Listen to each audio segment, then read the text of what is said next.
आप एक दिन में नहीं मरते, आप धीरे धीरे मरते हैं। उड़ान के बाहर निकलने से पहले कुछ ऐसी तांत्रिक प्रक्रियाएं हैं जिनसे शरीर फिर से जीवित हो सकता है। उनके भीतरी कपड़ों को जला दिया जाना चाहिए, वरना वहां तमाम तरह की शक्तियां रहने लगती हैं।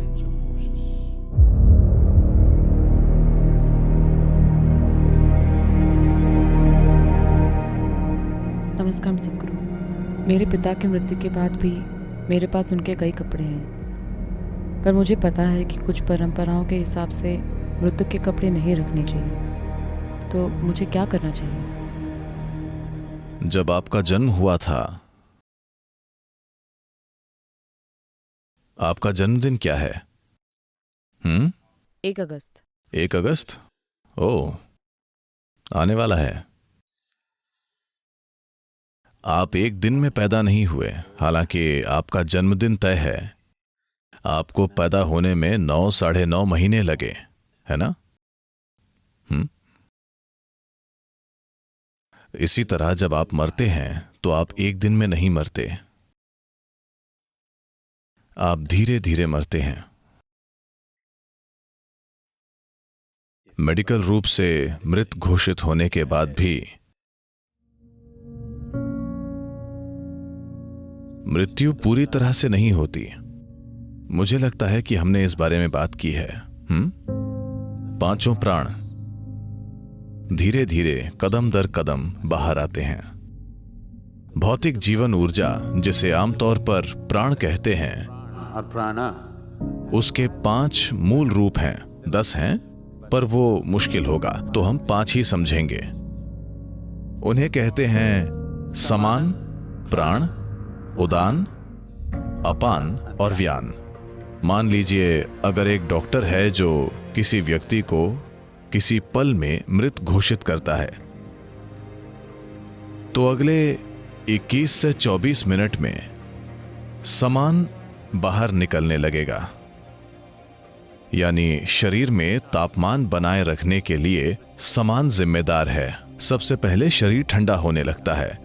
पारंपरिक रूप से मृत्यु का पता लगाने के लिए नाक को छुआ जाता है। अगर नाक ठंडी हो गई है तो वे समझ जाते हैं कि व्यक्ति मर चुका है। वे आंखें या दूसरी चीजें नहीं देखते, वे सिर्फ नाक को छूते हैं। नाक ठंडी है यानी व्यक्ति मर चुका है।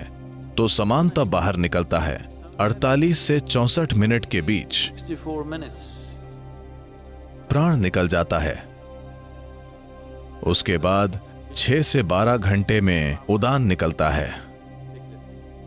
उड़ान के निकलने से पहले कुछ तांत्रिक प्रक्रियाओं से शरीर फिर से जीवित हो सकता है, पर उड़ान निकलने के बाद एक बहुत सूक्ष्म मौका होता है, पर वो प्रैक्टिकल नहीं है। सिवाय उसके उड़ान के जाने के बाद शरीर फिर जीवित नहीं हो सकता। अगला है अपान, जो 8 से 18 घंटे के बीच बाहर निकल जाता है। व्यान, जिसकी प्रकृति सुरक्षित रखने की होती है, वो उसके बाद बाहर निकलता है। सामान्य मृत्यु हो तो ये 11 से 14 दिनों तक बाहर आता रहता है। एक दिन शंकरन पिल्लई अलमारी में कुछ ढूंढ रहे थे। कुछ देर बाद पत्नी ने आकर पूछा, क्या कर रहे हो?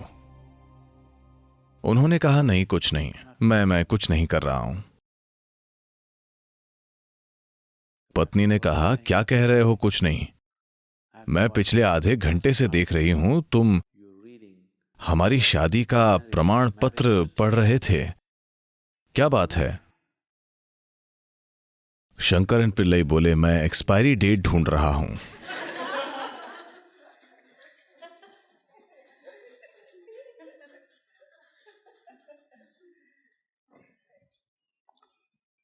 तो हालांकि मृत्यु की समाप्ति तिथि हो सकती है, पर व्यक्ति एक दिन में नहीं मरता। यह एक धीमी प्रक्रिया है। वाकई ये अभी हो रहा है, धीरे धीरे। योग से आप मृत्यु के मार्ग में रुकावट डाल सकते हैं, पर उसे रोक नहीं सकते। हाँ, दैनिक अभ्यास एक रुकावट है जिससे यह धीमा हो जाता है, पर रुकता नहीं है।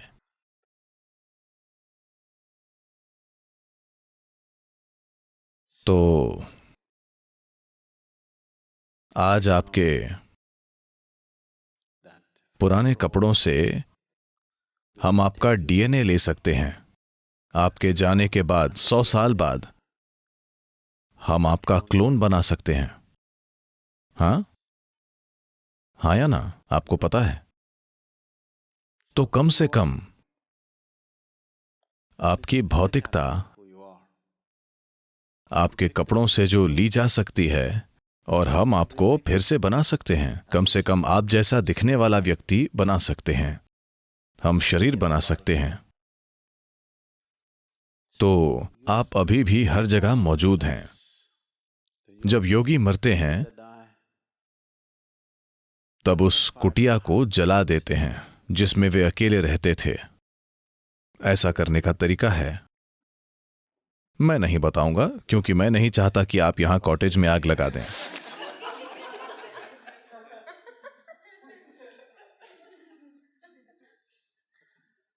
तो वे हमेशा उस झोपड़ी को जला देते हैं जिसमें वे रह रहे हैं, क्योंकि वे नहीं चाहते कि डीएनए का एक भी अणु वहां जीवित रहे।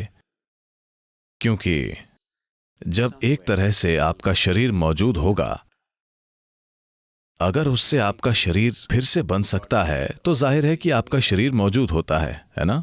तो उस व्यक्ति द्वारा छुई गई हर चीज जलाई जाती है, सब साफ किया जाता है। इसी वजह से यही एक मुख्य कारण है कि आध्यात्मिक पथ पर लोग अपनी भौतिक संपत्ति को इतना कम रखना चाहते हैं। अगर आप एक सन्यासी के कमरे में जाएंगे तो आप देखेंगे 3 जोड़ी कपड़े अच्छे से रखे हुए होंगे, पानी पीने के लिए बस एक बर्तन, खाने के लिए एक थाली और सोने के लिए सिर्फ एक चादर। And that's it. एक भी अतिरिक्त वस्तु नहीं, क्योंकि वो संसार की कई चीजों को छूना नहीं चाहता। वो इसे कम से कम रखना चाहता है, क्योंकि उसे पता है कि यदि वो अपने शरीर को चारों ओर फैलाएगा तो उसे इकट्ठा करना और जाना बहुत कठिन होगा। इसीलिए वो किसी भी तरह के शारीरिक संबंध नहीं बनाता है, क्योंकि वो समझता है कि अगर उसका शरीर हर जगह होगा तो उसे इकट्ठा करके जाना बहुत मुश्किल होगा।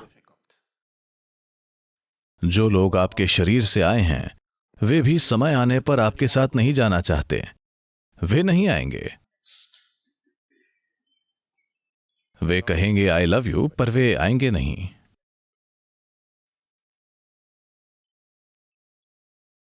तो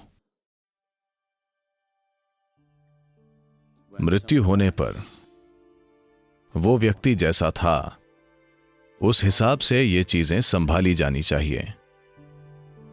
आज की दुनिया में जब लोगों ने 3 जन्मों के लिए पर्याप्त कपड़े, 10 जन्मों के लिए पर्याप्त जूते इकट्ठा कर लिए हैं, तो वो सब जला देना सरासर बर्बादी होगी। और वैसे भी उनके जीने का तरीका और शरीर छोड़ने का तरीका ऐसा होता है कि वे हमेशा इस धरती पर फिर से आते हैं। सब जलाने का कोई मतलब नहीं है। कम से कम जो चीजें शरीर से बहुत करीब से जुड़ी हुई हैं, जैसे उनके भीतरी कपड़े और वैसी चीजें जला देनी चाहिए। उन्हें जरूर जलाना चाहिए, क्योंकि वरना वो जीव आसानी से आगे नहीं बढ़ पाएगा। वो समझ नहीं पाएगा, उसमें यह समझने का विवेक नहीं होगा कि उसे यहां होना चाहिए या वहां होना चाहिए। वो तय नहीं कर पाता।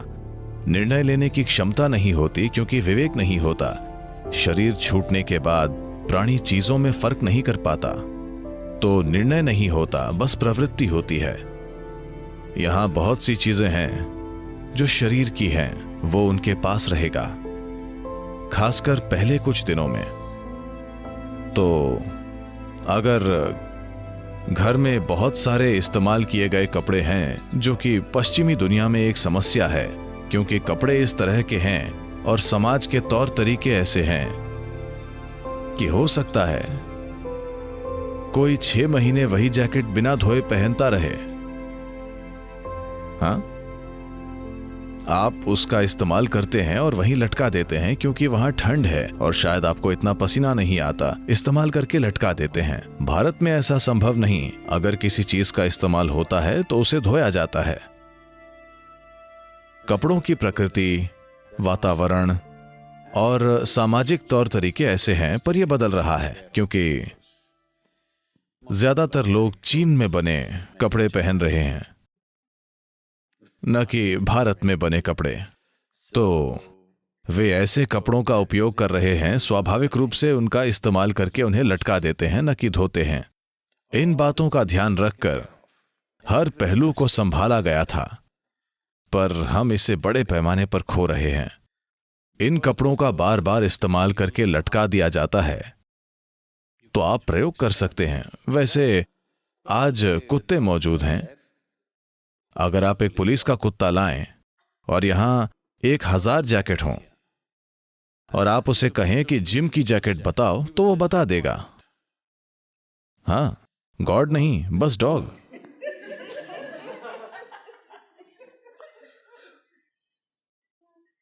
तो जाहिर है आप वहां उस जैकेट में कई तरह से मौजूद हैं, है ना, जिसे कुत्ता भी देख सकता है। तो जब किसी व्यक्ति के जाने के बाद भी उसका शरीर कई रूपों में वहीं होता है, तो कई तरह की ताकतें वहां रहने लगती हैं। न केवल उस व्यक्ति की ऊर्जाएं वहां होती हैं, बल्कि दूसरी कई प्रकार की शक्तियां भी। आपका जैकेट एक तरह से खाली शरीर है और शरीर को खाली छोड़ना ठीक नहीं है। तो या तो इसे तुरंत धो दीजिए। भारत में सभी महंगे कपड़ों को धो दिया जाता है। पहले 10 या 11 दिनों में सभी कपड़ों को धोकर अलग अलग जगह बांट दिया जाता है, न कि एक ही जगह। सारे कपड़े एक ही परिवार को नहीं दिए जाते। आप ये पक्का करते हैं कि जैकेट यहां जाए, पैंट वहां जाए, वो वहां और ये वहां जाए, ताकि सब कुछ इतना फैल जाए कि कोई भी महत्वपूर्ण उपस्थिति न हो। या फिर शरीर के साथ जो भी कपड़ा गहरा जुड़ा था उसे जला दें। इनमें से एक काम जरूर करना चाहिए। या तो आपको उन्हें 50 राज्यों में देना चाहिए ताकि बूढ़ा व्यक्ति भ्रमित न रहे कि कहां जाना है, या आपको उन्हें जला देना चाहिए।